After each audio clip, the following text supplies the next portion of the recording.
भारतामध्ये लोकसंख्येवर कंट्रोल आणण्यासाठी हम दो हमारे दो या धोरणाचा केंद्र सरकार प्रचार करत आहे, पण त्यामध्येच आपल्या भारतातील एका राज्याने तुम्ही तिसरं अपत्य किंवा चौथा अपत्य जर जन्माला घातलं तर ते तुम्हाला पैसे देणार आहेत। नेमकी योजना काय आहे आणि कोणत्या राज्याचा निर्णय याच्याबद्दल आपण माहिती पाहूया।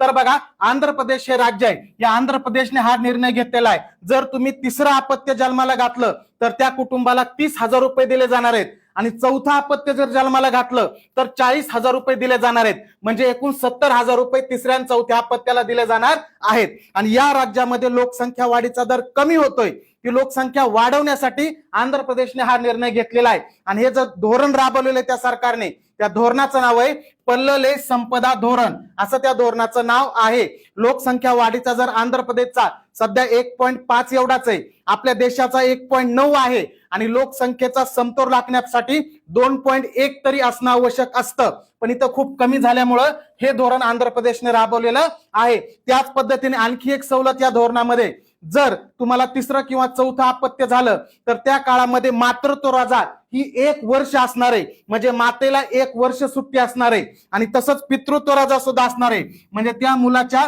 वडिलाला सुद्धा 2 महिने एवढी सुट्टी याच्यामध्ये मिळणार आहे। अशाच पद्धतीने आंध्र प्रदेश बद्दल सांगायचं झालं तर मुख्यमंत्री चंद्राबाबू नायडू आहेत, राजधानी अमरावती आहे आणि राज्यपाल एस अब्दुल नजीर आहेत।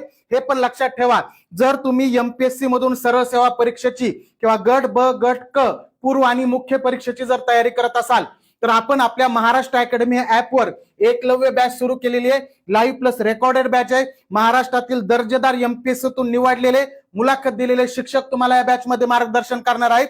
महाराष्ट्र अकॅडमीवर आहे ही बॅच, बॅचचं नाव आहे एकलव्य बॅच।